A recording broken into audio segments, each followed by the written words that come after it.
Heavy. Keqing gave Ganyu a curious look, pointing at the coal in her hands. Ganyu, are you tired? It's just a small chunk of coal. How heavy could it possibly be? It's not that. Ganyu replied anxiously, noticing Keqing's disbelief. Keqing, feel it yourself. This piece of coal is incredibly heavy, at least 100 times heavier than a crystal or of the same size. Seeing the seriousness in Ganyu's expression, Keqing realized this wasn't a joke. She took a piece of coal, carefully weighing it in her hands. Her eyes widened in shock. Up until now, she'd been enjoying the ease of mining and the thrill of resources automatically appearing in her inventory. She hadn't paid attention to the coal's peculiar properties. But now that she held it and truly felt its weight, this small chunk of coal must weigh over 100 kilograms. This little thing weighs as much as 3 of me combined, Keqing explained, staring incredulously at Ryen. He merely shrugged, his face calm. That's why I've been saying the resources in this world are unique. On average, a single piece of coal here weighs around 170 kilograms.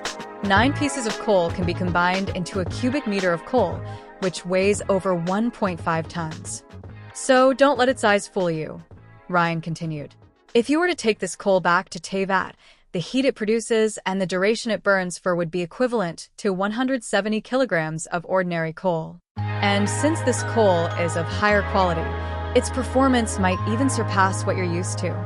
Keqing and Ganyu stood stunned, absorbing his explanation. They'd thought they had a good grasp of how this world worked. But once again, Ryen had surprised them with another mind-boggling revelation. Looking around at the densely packed coal veins within 30 meters, Keqing felt overwhelmed. This coal mine wasn't just rich, it was absurdly abundant. Coal was everywhere, in the walls, overhead, underfoot, and deeper underground. With a rough estimate, the coal in just this 30-meter radius could weigh nearly 20 tons. And this was only the surface layer of the mine. They hadn't even ventured deeper yet. According to Ryen, the deeper layers contain the world's hardest diamonds and obsidian. Keqing and Ganyu exchanged a look, their thoughts aligning. They both realized just how invaluable this world truly was. This wasn't a barren wilderness, it was an untapped gold mine. A world where high-quality resources were everywhere. A world where mining was effortless, yielding refined materials without the need for additional processing. Calling this place a treasure trove didn't do it justice. It was paradise. Keqing's thoughts began to race. If coal deposits of this quality were even more abundant deeper in the mine, then this single mine could revolutionize Liyue Harbor's coal market, potentially dominating Teyvat's entire coal trade. Especially in Snezhnaya, where coal was in high demand. Flooding the market with this high-grade coal could give Liyue Harbor a decisive economic advantage over the Fatui, leveraging coal profits to suppress their activities. The more Keqing thought about it, the more her imagination ran wild. And it wasn't just about the profits, it was sustainable, requiring no additional investment or maintenance. All it took was manual labor, and the returns were virtually limitless. This would drive Ningguang absolutely crazy if she found out. Keqing muttered to herself, the fiery determination in her eyes growing stronger. Keqing, it's not just coal, Ganyu said earnestly, snapping Keqing out of her thoughts. Ryen mentioned there are many other minerals in this mine. If those minerals are anything like this coal. Before she could finish, Ryen raised a hand to interrupt her. There's no if about it, it's a certainty, he said, smiling knowingly. Take iron ore, for instance. A single unit of iron ore will always yield 1 block of iron ore. When you smelt that block, it produces 1 iron ingot. 9 iron ingots can then be crafted into a cubic meter of iron, which weighs over 8 tons. Now, tell me, Ryen's grin widened as he looked at Keqing and Ganyu. How heavy do you think a single iron ingot is?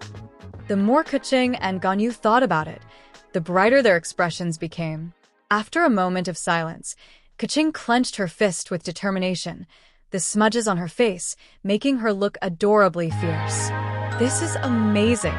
Absolutely amazing. The issue of resources will no longer limit Liyue's development. This could be the first monumental step for Liyue's governance. Ryen, I know I've said this before, but I have to say it again. Thank you. Truly thank you. Ryen chuckled as he reached out to rub Keqing's face, wiping away some of the dust in the process. He handed her a newly forged tool. Here, use this. A higher-level pickaxe will make mining even faster. Keqing took the tool with the utmost seriousness, as though she had been entrusted with a sacred mission. She nodded solemnly. I understand. Ryen, just watch. I'm going to clear out all the coal here. Ryen found the sight amusing. It was the first time he'd seen someone so enthusiastic about mining coal, especially someone as important as Keqing. Ridiculous, really. Still, Ryen didn't stop her. They would need these resources sooner or later, so the more they mine now, the better. With no time for idle chatter, Keqing immediately swung her pickaxe, the sound of clanging filling the air as she worked diligently. Turning to Ganyu, Ryen handed her the remaining tools. All right, Ganyu. You too, do your best, he said with a smile. Ganyu, however, didn't seem as jubilant as Keqing. Her eyes darted about, and she looked as though she was deep in thought. Ryen didn't press her, preparing to head to another part of the mine to start digging. But before he could move, Ganyu's soft voice stopped him. Ryen. Curious, he turned back. What is it, Ganyu? She hesitated, her lips pressing together as if debating whether to speak. Finally, after a moment of internal struggle, she mumbled shyly, My face is dirty too. Ryen blinked in surprise before breaking into a chuckle. Gently, he reached out and began wiping her face clean. Hang in there, Ganyu. Conditions are limited right now, but once we're out of here, you can have a proper wash. He paused, adding thoughtfully, Once we've mined some iron ore and crafted iron buckets, we can collect water next time. Then you'll be able to stay clean whenever you want. Ganyu didn't quite catch what Ryen was saying. All she knew was that her face felt warm, and so did her heart. Even the horns atop her head seemed to heat up. Dazedly, she nodded before turning back to the task at hand, throwing herself into mining with newfound focus. Watching her retreating figure, Ryen's gaze grew contemplative. After a brief silence, he shook his head and walked toward another section of the mine to begin digging. To Ryen, mining coal was routine, nothing to get excited about. But for Keqing and Ganyu, it was as if they had been injected with boundless energy, their enthusiasm soaring to new heights. The three of them decided not to venture deeper for the time being, focusing instead on clearing out the coal in their immediate surroundings. Ryen had made it clear, whatever they mined today, aside from the portion reserved for future use, Keqing and Ganyu could take some with them. Specifically, they could fill their inventory slots, 9 each. 9 slots might not sound like much, but each slot could stack up to 64 units. With coal blocks, the amount they could carry out of the mine would be enough to supply Liyue Harbor for half a month. If they chose to sell it to Snezhnaya, the profit could easily reach billions of Mora. After all, they were talking about hundreds of tons of high-quality coal. And coal wasn't lacking buyers in Teyvat. Every nation needed it. Snezhnaya, with its extreme cold, was the largest consumer, but Fontaine also relied on coal as a major energy source. Of course, this was just speculation on Keqing and Ganyu's part. After all, they only had 18 inventory slots between them and couldn't dedicate all of them to coal. They would need to carry other valuable resources as well. At the very least, Keqing couldn't take her eyes off the ever-burning torches. When Ryen placed the torches around the mine, illuminating the entire cavern as brightly as daylight, Keqing's desire for them grew stronger. Overall, the three worked with great motivation. In half an hour, they had cleared out almost all the coal in the area. The sheer amount of coal exceeded even Ryen's expectations. By the end, they had gathered enough to fill 3.5 stacks of coal blocks, a massive haul. Looking at the pickaxe in his hand, its durability nearly depleted, Ryen casually tossed it aside.